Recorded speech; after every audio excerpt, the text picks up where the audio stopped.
Tell me a little about Antiva. Oh, you wish to know about Antiva, do you? The only way to truly appreciate it would be to go there. It is a warm place, not cold and harsh like this Ferelden. In Antiva it rains often, but the flowers are always in bloom, or so the saying goes.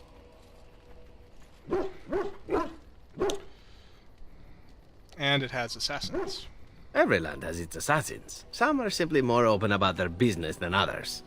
I hail from the glorious Antiva city, home to the royal palace. It is a glittering gem amidst the sand, my Antiva city. Do you come from someplace comparable?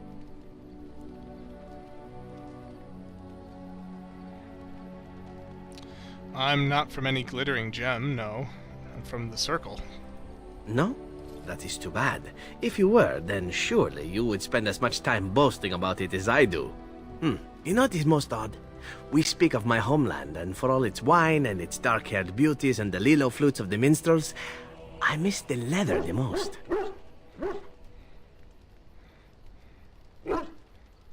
Is that some kind of euphemism? It may as well be. But not this once, no. I mean the smell. For years, I lived in a tiny apartment near Antiva City's leather-making district, in a building where the crows stored their youngest recruits, packed in like crates. I grew accustomed to the stench, even though the humans complained of it constantly. To this day, the smell of fresh leather is what reminds me most of home more than anything else.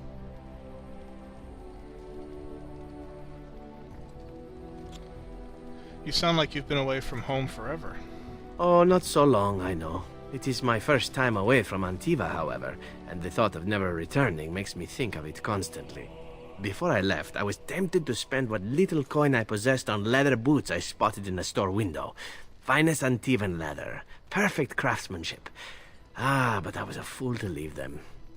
I thought, Zevran, you can buy them when you return as a reward for a job well done. More the fool I, no?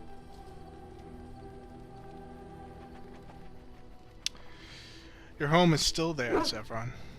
True, and it's a comforting thought. One simply never knows what is to come next. How could I have suspected I would end up defeated by a handsome Grey Warden? A man who then spares my life? I could not. You need to make the most of where you are. Quite right you are. I see the Grey Wardens do not recruit fools. Now, if it is all the same to you, I would prefer not to speak more of Antiva. It makes me wistful and hungry for a proper meal.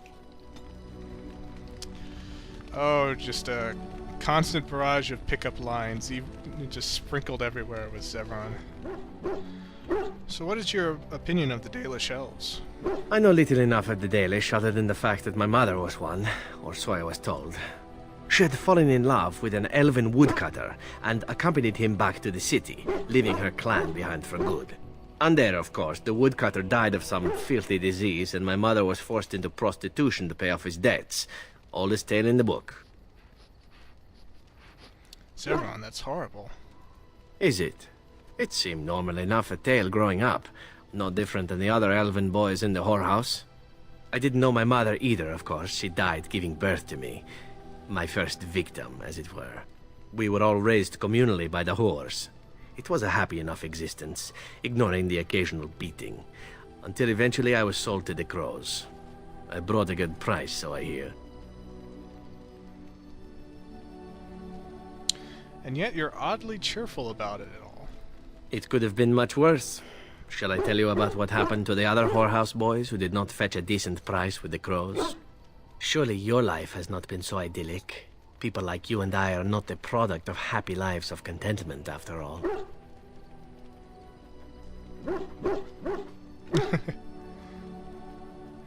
You compare my life to yours?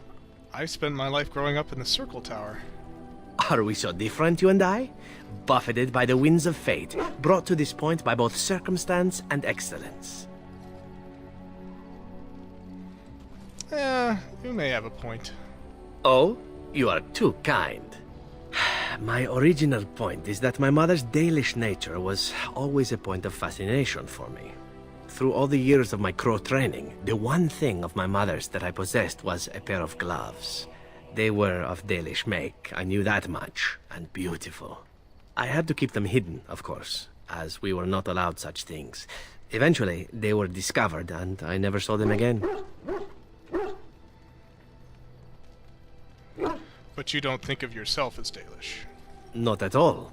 I think of myself as Antivan. Still, that did not stop me from running off to join a clan when I drew near Antiva city once. Naturally, the reality did not live up at all to the fantasies I had constructed as a boy, staring at those gloves. But such is life. Come, enough talk of the Dalish. Let us move on. Okay, so we happen to have a pair of finely crafted Dalish gloves.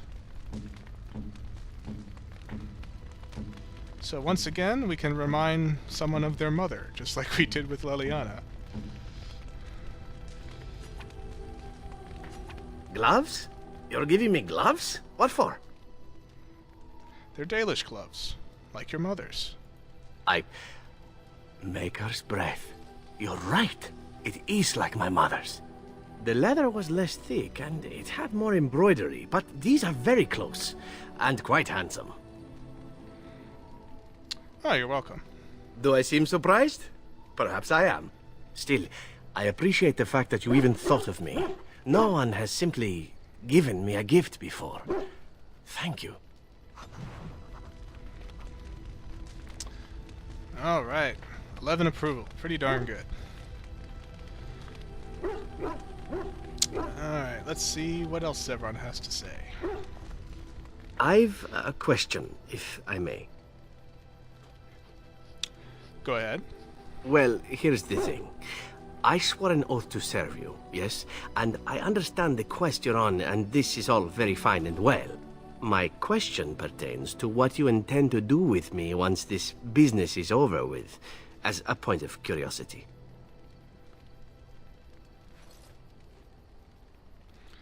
You could go if you wanted. Could I? And what if I didn't wish to leave?